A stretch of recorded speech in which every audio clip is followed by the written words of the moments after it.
नमस्कार।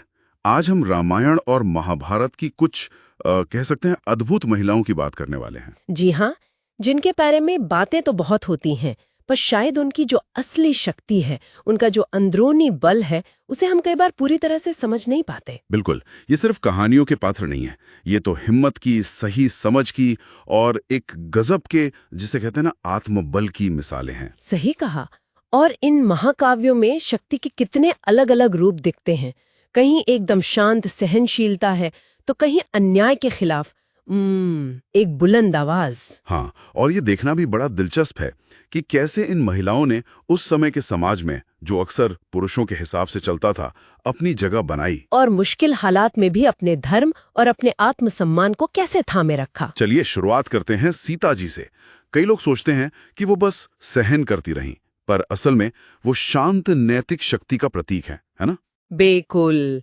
उनका राम जी के साथ अपनी मर्जी से वनवास जाना, या फिर रावण की लंका में भी, मतलब कैद में भी बिल्कुल अटूट रहना। हाँ, वो क्या दिखाता है? वो दिखाता है कि उनकी असली ताकत भारी चीजों में नहीं थी। जी, बल्कि उनकी अंदरूनी दृढ़ता में, उनके आत्मबल में थी। और ये जो शांत शक्ति है, जी, ये भी तो एक तरह का प्रतिरोध ही है, एक तरह का स्टैंड लेना है। जरूर।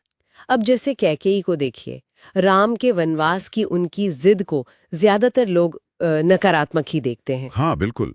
लेकिन अपने वरदानों का इस्तेमाल करना, उस पुरुष प्रधान दरबार में अपनी इच्छा को सामने रखना, ये कहीं न कहीं उनकी अपनी सोच, उनके इरादे को दिखाता है। हाँ, ये बात तो है।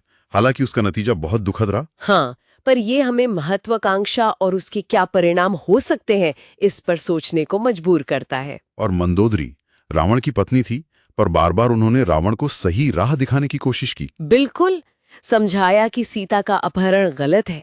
उनमें वफादारी भी थी और सही गलत की गहरी समझ भी। उनका जो दुख है, वो कहानी को एक मानवीय पहलू देता है। हाँ, राम ने भी तो उनके सदाचार की प्रशंसा की थी। हाँ, कहा था कि वो उस अंधकार में भी एक दीपक की तरह थीं।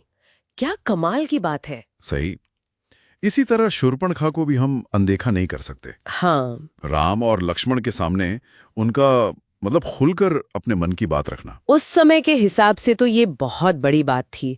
सामाजिक बंधनों को सीधी चुनौती। हाँ, भले ही उन्हें सजा मिली, पर उनकी कहानी हमें सोचने पर मजबूर करती है कि समाज अक्सर उन महिलाओं को कैसे देखता है जो अपनी अलग पहचान बनाना चाहती हैं। और देखा जाए तो अनजाने में ही सही, उनके उस कदम ने ही तो महाकाव्य की मुख्य लड़ाई की नींव रखी थी। बिल्कुल। अच्छा, तो रामायण की इन शक्तिशाली महिलाओं के बाद अब महाभारत की तरफ चलें? हाँ, जरूर। महाभारत में भी ऐसी कई पात्र हैं जिनकी कहानियां आज भी हमें झकझोर देती हैं। द्रौपदी, सबसे पहले उन्हीं का नाम आता है। हाँ, उनका चीरहरण और भरी सभा में न्याय के लिए उनकी वो पुकार, और उनकी सहनशीलता भी देखे, उनकी राजनीतिक समझ, कृष्ण के साथ उनका जो गहरा आध्यात्मिक रिश्ता था, सही। ये सब उनके बहुआयामी व्यक्तित्व को सामने लाता है। फिर कुंती है, एक माँ, एक मार्गदर्शक और एक कुशल रणनीतिकार भी। जी, जिन्होंने पांडवों को हमेशा सही राह दिखाई। उनका वो फैसला द्रौपदी को अपने सभी बेटों में बांटने का, सुनने में भले ही अजीब लगे। हाँ, उस पर तो बहुत बहस होती है। हाँ, पर शायद वो उस मुश्किल समय में परिवार को जोड़े रखने की एक सोची समझी कोशिश थी। ये भी दिखाता है कि महिलाएं किस तरह परिवार और राज्य को जोड़ने का काम करती आई हैं। बिल्कुल। और गांधारी अपने पति के अंधेपन में साथ देने के लिए खुद की आंखों पर पट्टी बांध लेना, ये तो पतिव्रता धर्म की एक चरम सीमा थी। हाँ, अद्भुत समर्पण था। लेकिन जब उनके 100 पुत्र मारे गए, तब एक माँ का दुख और क्रोध। हाँ, वो कृष्ण को श्राप देने वाली बात। वो एक माँ के क्रोध की ब्रह्मांडीय शक्ति को दिखाता है, और उनकी तपस्या में भी तो गजब की शक्ति थी। हाँ, कहते हैं उसी तपस्या से उन्होंने अपने बेटों को लगभग अजेय बना दिया था। जी।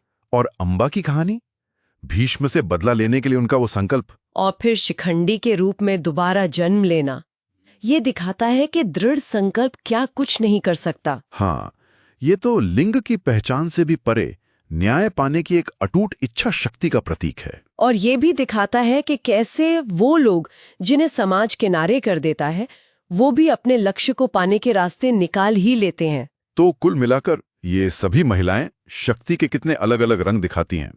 सीता जी की शांत आध्यात्मिक शक्ति, द्रौपदी की न्याय के लिए बुलंद आवाज, कुंती की रणनीतिक सोच, मंदोदरी का नैतिक बल, हर किसी का आत्मबल अपने आप में अनोखा था। और सबसे दिलचस्प बात यह है कि उनके संघर्ष, उनकी जीत, उनकी चुनौतियां, वो आज भी उतनी ही प्रासंगिक लगती है ना? हाँ बिल्कुल, वे हमें अपनी बात रखने, मुश्किलों में टिके रहने, अन्याय का सामना करने और सबसे बढ़कर अपने अंदर की शक्ति, अपने आत्मबल और धर्म को बनाए रखने के बारे में कालातीत सबक सिखाती हैं। तो संक्षेप में हम कह सकते हैं कि रामायण और महाभारत सिर्फ नायकों की कहानियां नहीं है। नहीं, बिल्कुल नहीं। ये स्त्री शक्ति की गहरी और विविध परतों को भी हमारे सामने खोलकर रखते हैं, जो अक्सर आध्यात्मिक मजबूती और नैतिक साहस पर टिकी होती हैं। बिल्कुल सही। और जाते जाते शायद एक सवाल हम अपने श्रोताओं के लिए छोड़ सकते हैं सोचने को, हाँ जरूर। कि शक्ति के ये जो प्राचीन रूप हमने देखे, शांत सहनशीलता, रणनीतिक बुद्धि, अन्याय का मुखर विरोध, तपस्या की शक्ति, ये आज हमारे जीवन में हमारी मुश्किलों का सामना करने में और अपने उद्देश्य को पाने में कैसे मदद कर सकते हैं? बहुत अच्छा सवाल है। आज के इस दौर में सच्ची आंतरिक शक्ति या आत्मबल का मतलब क्या है, इस पर जरूर सोचिएगा।